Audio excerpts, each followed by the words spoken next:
Hello, Chase Oaks.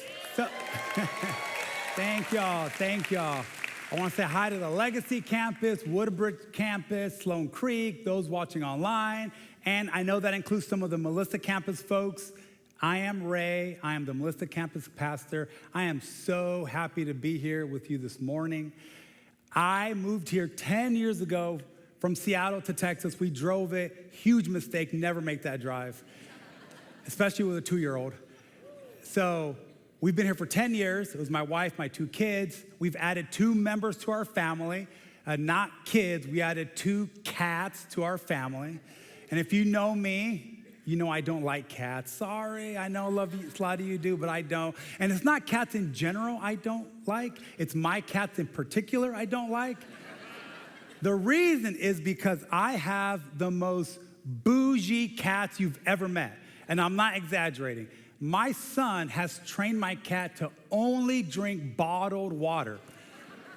He has a fountain with fresh water. He won't drink it. He only drinks bottled water, preferably Fiji brand, if that's okay. That's his preference.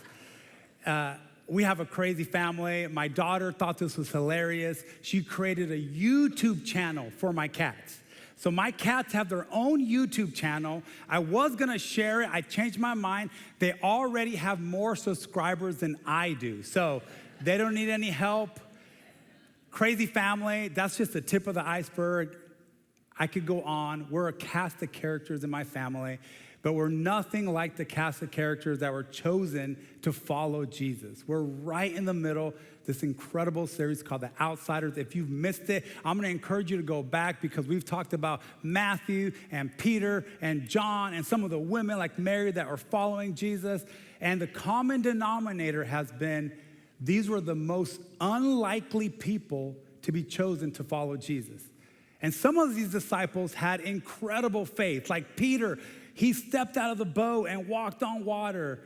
That's great. Today we're talking about the guy who had a little bit of faith. He's famous for having doubts.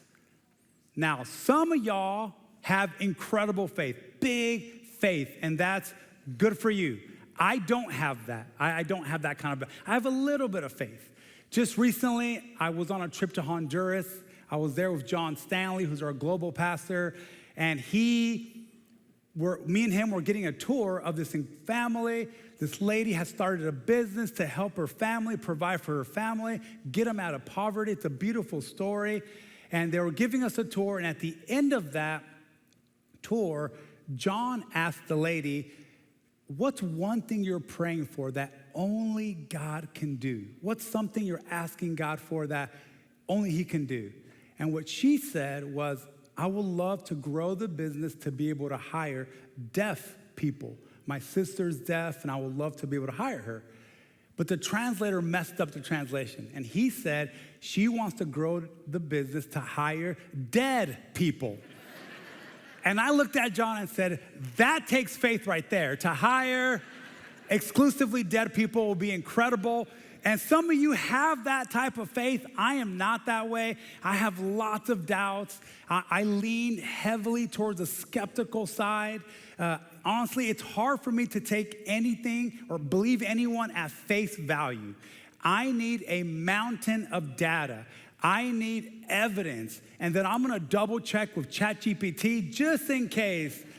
And honestly, that's not enough. I wanna know, was it peer reviewed? What are the documentations? What are the citations? That's just how I'm wired. I'm skeptical, I don't believe easily, and I have to comb through all of that in my life. And sometimes that has helped me, right?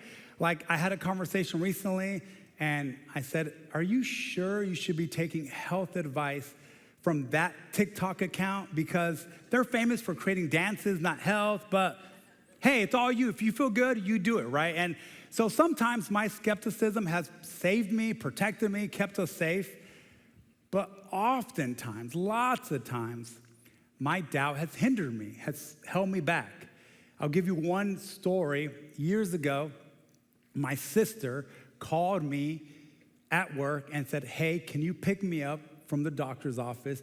I need a ride to the hospital. I think I have a swollen appendix.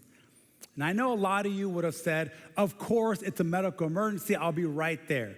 And I should have said that, but I didn't, because I had questions. And my questions were, okay, seriously, did you put your symptoms into like WebMD and now you're convinced you got a swollen appendix? And she said, no, I swear I didn't. They told me I need to go to the hospital. Who is they? Was it the people in the reception? Was it the receptionist, the nurse? Was it the doctor? And if it was a doctor, where did he go to medical school at? Let's check his credentials. Because that's how I'm wired. I started asking questions, and she just got mad and said, hey, are you gonna take me or not? I'm like, fine. I know there's nothing wrong with you. You ate spicy food, but let's go. I'll take you. An hour later, her appendix burst. I know. I was there. I know. 15 years have gone by. I think she's forgiven me. I hope. But those are some stories I can tell you and we can laugh about. I mean, we're laughing. My sister's not laughing, but the rest of us can laugh about those stories. But honestly, if I dig a little deeper below the surface, I do wrestle with doubts. Something I've wrestled with doubts my entire adult life. I remember the first time I walked into the Mathare slum in Nairobi, Kenya. And I had never seen poverty at this scale. I had never seen it at this scope, at this magnitude, and I was shaken. How could God allow this to exist? Where is God in this massive poverty? It just didn't make any sense to me, and I wrestled with doubt. Another time I'm working with this family, and this family, the grandparents, the parents, the kids, they're day laborers. They're all working all day, from early morning to late night, just to have enough food on their table. But slowly they're coming to faith. They get plugged into a church. The parents did the right thing and put their kids back in school so they can get an education, an opportunity to escape. And then there was a tragic accident. And I had to tell the family they lost one of their children. I remember the pain, the agony they went through, and I was mad. How could this happen to this family? They're doing everything right. Where is God? How could God allow this? And those are examples from my past. But right now, like I am currently dealing with something, me and my extended family, that has been one of the most challenging things we've ever faced. And we've seen lots of doctors. We've seen counselors. We've seen therapists. We've prayed about it. We've done everything you can do. And it's not getting any better. So I'm doubting, where is God? There's this biblical image in the Old Testament for doubt. It's losing your foothold, because that's what doubt feels like. You thought you were on solid ground. You thought you had certainty. You thought you understood how things should be. And now it's all gone. You're slipping. You're losing your foothold. You're disoriented. It's like the feeling of vertigo, and that's what doubt can feel like. And I don't think I'm the only one who's wrestling with doubt. There's lots of us that are wrestling with doubt. Some of our doubts come from disappointments. We're facing what seems to be an unfair situation. I did everything right, and God did not answer my prayers. I've raised my kids in the ways of the Lord, but now they're as far away from God as they can possibly be. I walked in integrity. I did the right things, and I was still fired unjustly. I've gone to counselors. My marriage is crumbling around me. I've been a faithful Christian, and now I get this medical diagnosis. Or some of us, we have so many problems. We can't bear it another day, and it seems like God is a million miles away. Or we look around, and it seems like God's answering everyone's prayers except for mine. So it's easy to doubt. And some of us are experiencing doubt from the pain we're going through, the suffering we're enduring, or someone we love is going through suffering. And when you're in that situation, when you're in pain, when you're in grief, when you're facing brokenness and injustice, it's easy and natural to doubt. To say, God, how could this exist? Why would you allow this to happen? Or why would a good God, why would a loving God let this happen? It feels like God is not there. It feels like God does not care. Or there's a different type of suffering, the church hurt type of suffering, where you or your loved one were hurt by the church. Or when you needed the church the most, that's when they turned their back on you. And you're asking yourself, how could Christians treat someone that way? So you're doubting. And some of us, we have doubts because of intellectual obstacles. There's just questions we can't get answers to, right? It's hard to believe in unverified miracles, much less the resurrection of the dead. It's hard to believe in a God we can't see, we can't touch. You can't take faith through the scientific method, so it's easy to doubt. Or maybe you believed when you were younger, but now you're growing up and you're seeing the world and you're beginning to ask yourself, is this whole Christianity thing true? Or if you're new to the Jesus thing and you're checking out what faith is about, maybe you're thinking, I need to resolve all of my doubts before I take a step forward. Well, that's not an exhaustive list for doubt. There's lots of reasons we can face doubt. But whatever you're going through, doubt has a way of creeping in because doubt is pervasive. And you're losing your foothold, or lost your foothold. You're doubting God's goodness, God's plan for your life. You're wondering, God, do you even care about me? Do you care about my family, my kids, my marriage, my career? Or you're just doubting the existence of God. Well, if you find yourself in a season of doubt, I'm so glad you're here because you are in great company. The Bible is full of people, full of characters, men and women, young and old, who face doubt and wrestled with real doubts. And what I'm hoping that we see today is that doubt doesn't have to be the enemy of faith. Doubt is actually part of the faith process. Doubt is normal. Doubt is part of what we go through. And most importantly, what I'm hoping that we see is how God responds to doubt. Because a lot of us were taught that God would be angry or disappointed at us because of our doubts. And we're going to see that couldn't be further from the truth. So the outsider we're going to be looking at is doubting Thomas. Poor Thomas, he got stuck with that nickname because of some questions he asked. Imagine if your nickname was your weakest moment, we'd be in trouble, right? I would definitely be in trouble for lots of reasons. But one that comes to mind is on my first date with my wife. We're walking through old Pasadena. We thought it'd be romantic. And we walk a mile to the movie theater, and I get there, and I realize I forgot my wallet in my car. First date, first impression. And this is pre-Apple Pay day, so it's a cash or a credit card or nothing. So I have to bite the bullet. Elise has to pay. And luckily, my name is not Ray, who doesn't pay. I could have been stranded with that name for the rest of my life. Thank God she forgave me, though she did keep that ticket stub as a reminder to me.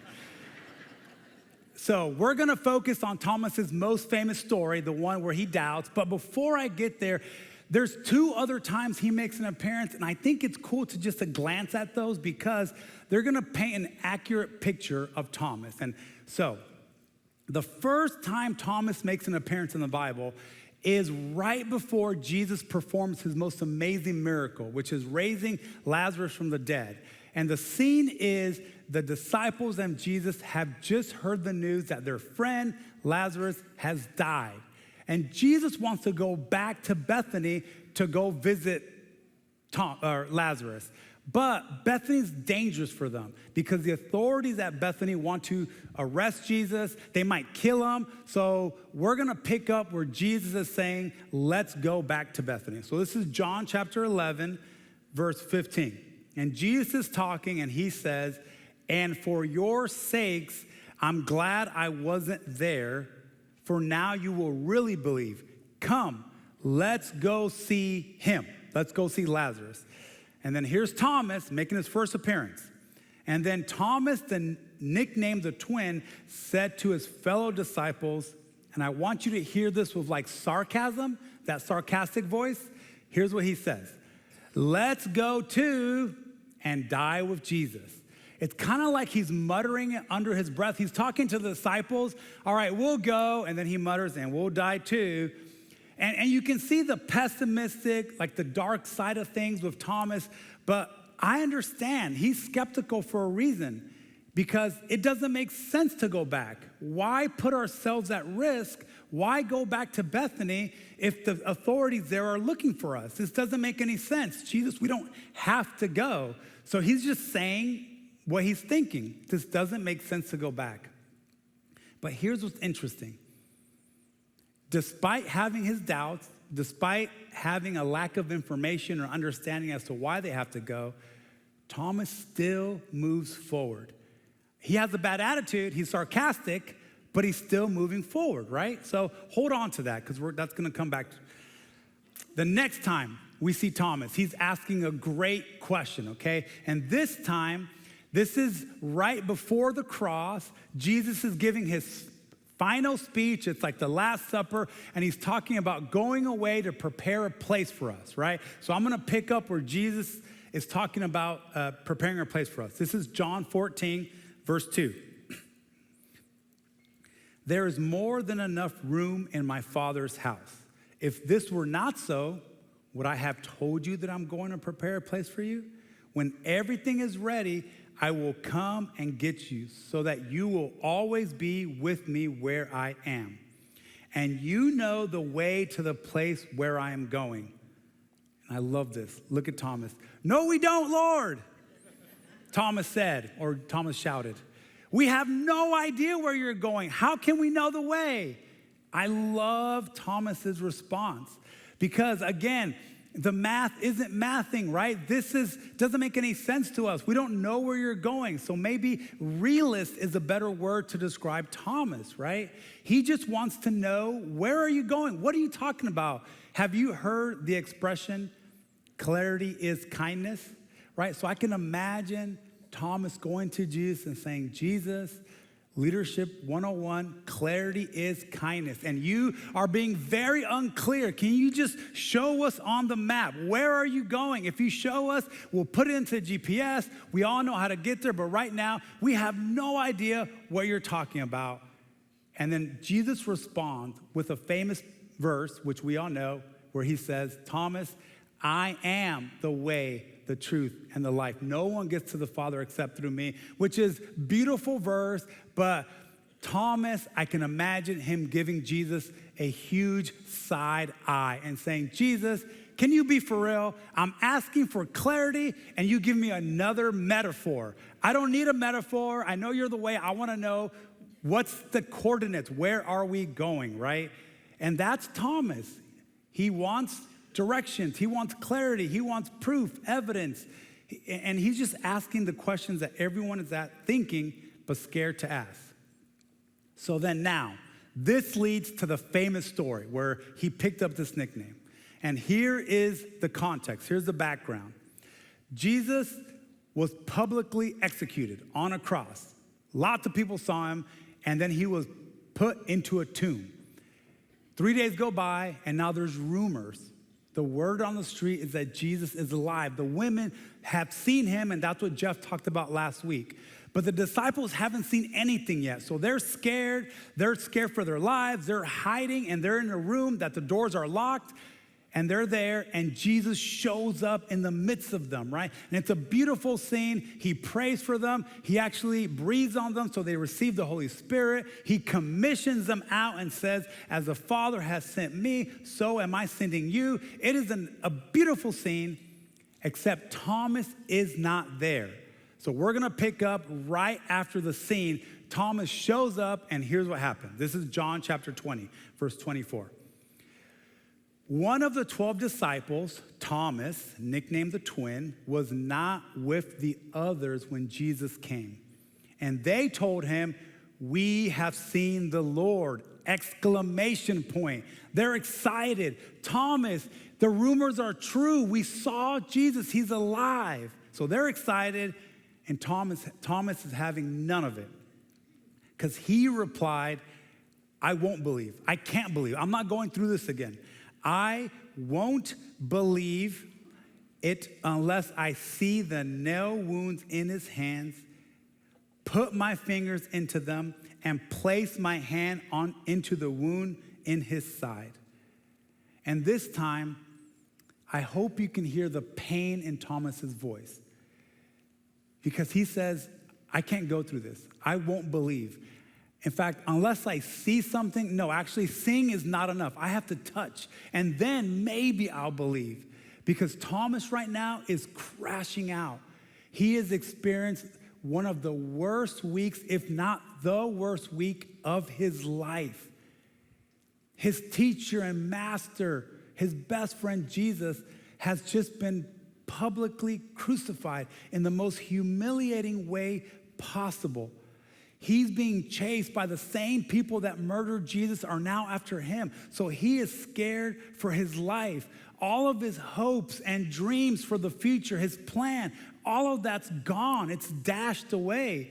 Thomas is mad at himself probably for not sticking up for Jesus. He's definitely mad at God and saying, God, how could you have let this happen to Jesus? Thomas is facing all sorts of doubts. He is drowning in doubt. All of them. Disappointed with God. He's seeing suffering face to face. And he has all these intellectual obstacles. He has the door open ajar.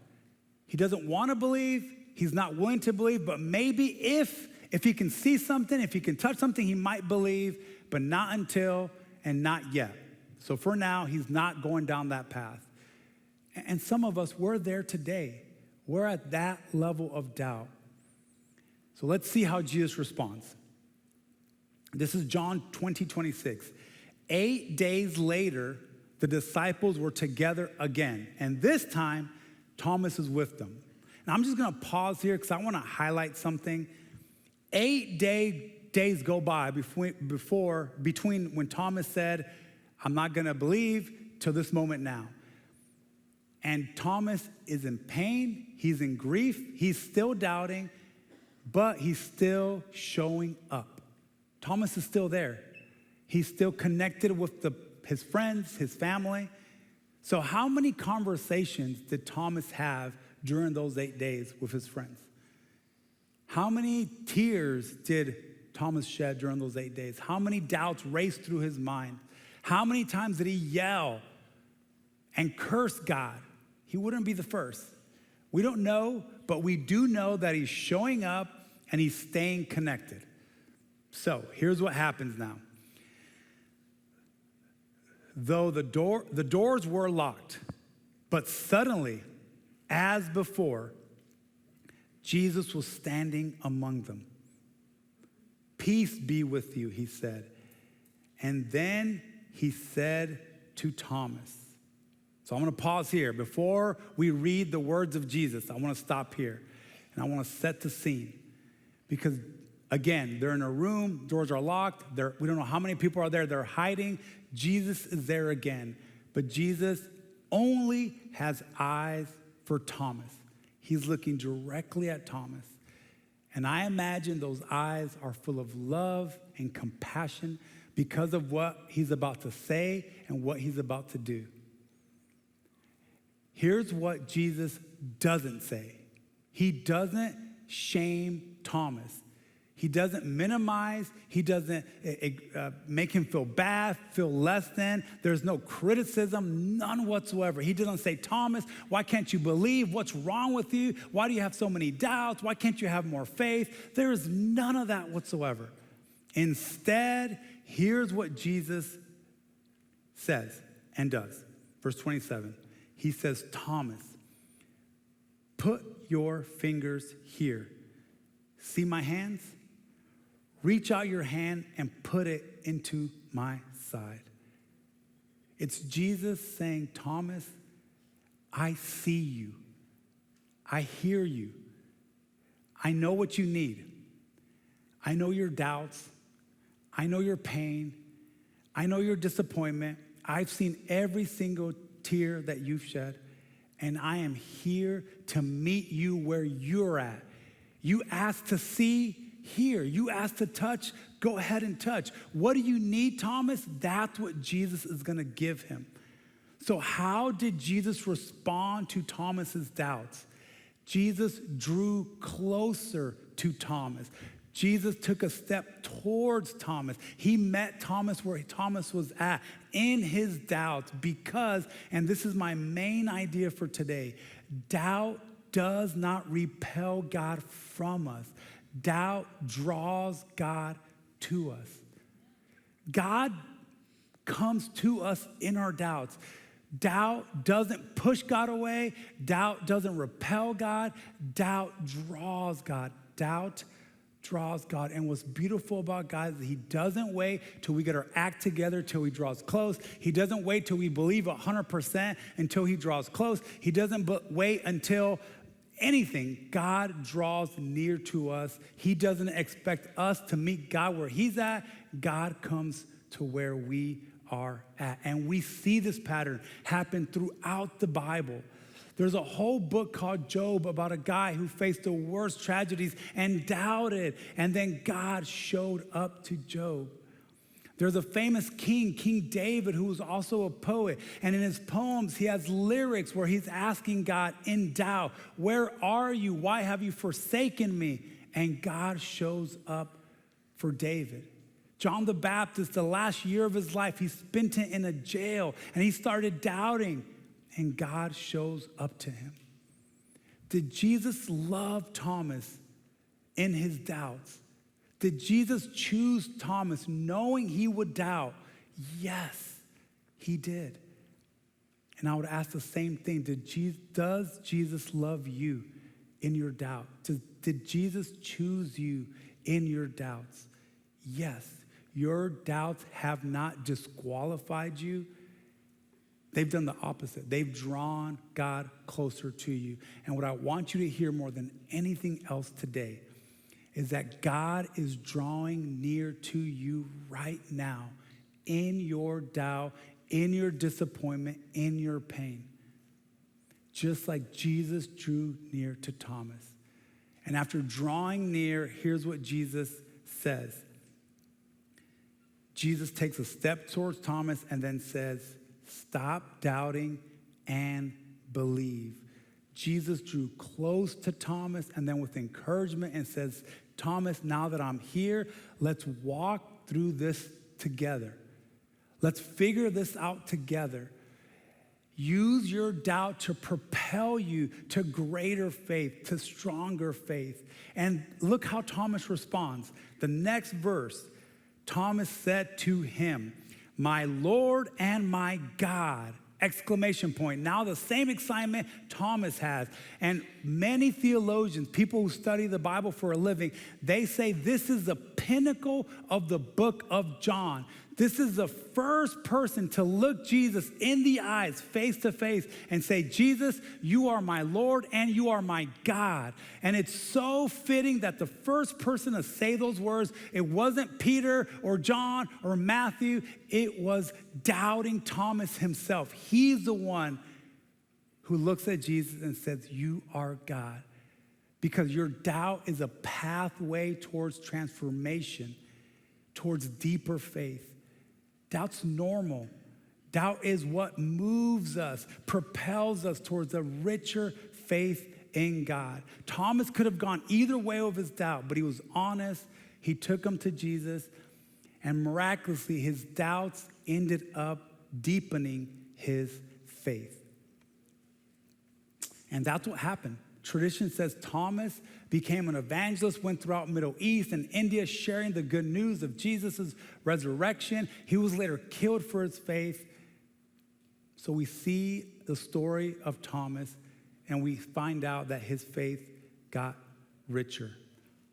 And then this scene ends with Jesus' message to Thomas, but honestly, it's a message for us 2,000 years later. This is verse 29. And then Jesus told him, because you have seen me, you have believed. Blessed are those who have not seen, yet have not believed.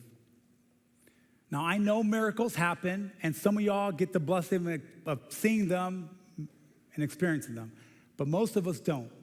Most of us don't get to see those miracles. So for some of us, we don't get to see. We don't get to see. We definitely don't get to touch. So those doubts we have, we might never get an answer to them. Those doubts we have, we might just be stuck with them. But that's okay. Doubt's normal. It's drawing God to us. So the question is, what do we do with these doubts? What can we learn from the story of Thomas and the stories of others in the Bible on how to live with doubt? Timothy Keller has a framework that I have found really helpful as I have wrestled with doubt. And he says there is active doubt and as opposed to passive doubt. And active doubt is what Thomas had. And here's how he defines those. Active doubt means you're searching, you're looking for new truths, you're looking for answers, you're asking the right questions, you're curious, you're leaning in, and you're engaged. You're open to change. You have doubts, even lots of doubts. That's okay, but you're open. You have the posture of a student. You want to grow, you want to change, and most importantly, God is drawing near to you. That's what Thomas had, and that's opposed to passive doubt, because passive doubt is concerning, because passive doubt is like a closed-mindedness, like I'm not even looking for evidence. I'm not even open to evidence. In fact, I'm using the excuse that things are unclear to not even engage, to not even ask questions. So I'm stuck. I'm refusing to move no matter what I see or no matter what happens. And the biblical word for passive doubt is actually unbelief. And unbelief is different than doubt. Unbelief is a refusal to learn. It's a refusal to grow. Another way of looking at it is unbelief is running away from the God who is drawing close to you. And in the story of Thomas, we get to see what active doubt looks like, what it looks like played out in real life. So how do we deal with doubt in a healthy manner? Well, the first thing we see Thomas doing is Thomas was very honest about his doubt. We need to be honest about our doubts. We don't need to suppress them. We don't need to fake it. We don't need to wear a mask. We need to be honest about where we're at. Thomas was honest, sarcastic even, but he was brutally honest. So when was the last time you were honest with God about your doubts? When was the last time you said, God, here's what doesn't make sense to me. God, here's why I'm mad. Here's why I'm mad at you. Or God, I'm not sure you're there, but if you are, here's what I need to see to believe. I like to write down my doubts because it helps me. It's healthy. And also, when I look back, I get perspective. But be honest about your doubts. The second thing we see in Thomas is we see that he finds safe people to share with, to connect with. So find someone safe or be someone's safe person, right? Thomas stayed in community and he shared his doubt with safe people. Just recently, I was asked to coffee by a gentleman who was interested in the Melissa campus. And we met for coffee, and when we sat down, he told me he loved our church and being here for good and blessing our schools and the community, but he doesn't believe. And he asked me, is it okay if I join the Melissa launch team if I don't believe? Of course, the answer is yes, but I was saddened that he even had to ask me that. I was sad because somewhere in his past, he was told, the church won't welcome you if you have any doubts. Or doubts, the church is not a safe place to wrestle with your doubts. And I believe the opposite is true. The church should be the safest place to come with your doubts. The church should be the best place for us to come and wrestle with our faith. So some of you, you're trying to figure out the Jesus thing. You're not sure you believe. You're here checking it out. This is a great, safe place for you to come and ask questions and wrestle, and you're welcome. Parents, when your kids come to you and say, hey, I'm not sure I believe, or I'm having trouble believing, or I just don't believe anymore, be like Jesus. Hug your child and say, hey, I'm going to walk with you as we wrestle through this doubt together. This needs to be a safe place to wrestle. Some of us were judged or criticized or shamed when we had doubt, and we were made to feel guilty. But that's not what Jesus did, and not at Chase Oaks. At Chase Oaks, we're going to be a safe church to wrestle with doubt. So you find your safe person or be someone's safe person. And lastly, what we see in Thomas is someone with tenacity, persistence. He is always moving forward. So we need to learn how to keep moving forward. Despite Thomas's doubts and concerns and pain and grief, he kept showing up, kept moving forward, kept taking a step. And that is faith. Faith is taking a step when you don't have certainty. And that is hard. It requires courage. It is challenging, but that's what faith is. Thomas kept following Jesus. And I'm going to encourage you to keep moving forward. Don't let doubt hold you back. Don't let doubt get you stuck. Keep moving forward. And that's what we see in Thomas. Active doubt turning into deeper faith. He stayed connected. He was honest. And he was moving forward. I don't want to make that sound easy. It's anything but easy. It is not a formula. It is challenging. But I want us to hold on to this truth. In this story, we see how God responds to doubt. It's clear. God moves forward to us. Our doubt doesn't repel God. It draws God to us. So the question really is, how are you going to respond to your doubt? In this season of doubt, how are you going to respond? Thomas took a step forward. So as I wrap up, I want to ask you, what's one step you can take today? What's one step of faith you can take today? For some of you, that means you need to have a heart-to-heart with God. You believe or you don't believe, and you need to take that time to say, God, here's what I'm mad at. Here's what I don't understand. Here's what I want to see. Here's why I don't believe in you. And have that brutally honest conversation with God. You're not going to scare God. You're not going to push him away. Remember, doubts draw God. So that's a good step to take. For some of you, you need to find your safe person, your safe group, the safe counselor or pastor to talk to. And that's your step you need to take. Or for some of you, your step is you know someone in your life that's in pain, that's suffering. So your step needs to be to go to that person and to wrap your arms around them and say, you're not alone. We're going to wrestle through this doubt together. And for some of you who don't believe and have questions, your step is to keep asking questions, to keep moving forward, keep searching, keep seeking, keep knocking. Maybe it's committing to Chase Oaks until I get my questions answered. You don't need to explain the unexplainable to follow Jesus. Doubt is a normal part of the journey. And if you have doubt, the good news is that does not disqualify you. It makes you human and it draws God close to you. And God believes in you. That's why you're here. God is drawing close to you now in your pain, in your disappointment, in your doubt. And if you'll let him, he will use that doubt to deepen your faith. I'm going to close this in an order of prayer, but in that prayer, I want to give us some space to just name our questions, to name our doubts, to name our disappointments, to bring them to Jesus. So I'm going to give us 10 to 15 seconds of silence where you can take that step and tell God how you honestly feel.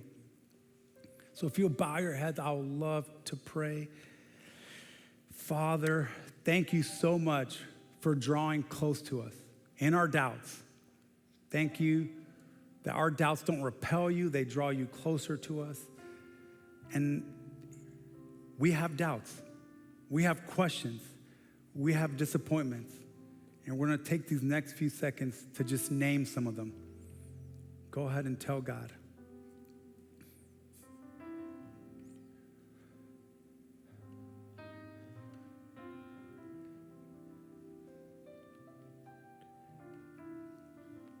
Tell God what you need to see, what you need to touch to believe. And I'll say, God, thank you for drawing close to us. Thanks for the tangible ways you've shown yourselves in our lives. Thanks for the undeniable ways in which you've shown up. So remind us today how faithful you are to us. It's in Jesus' name I pray. Amen.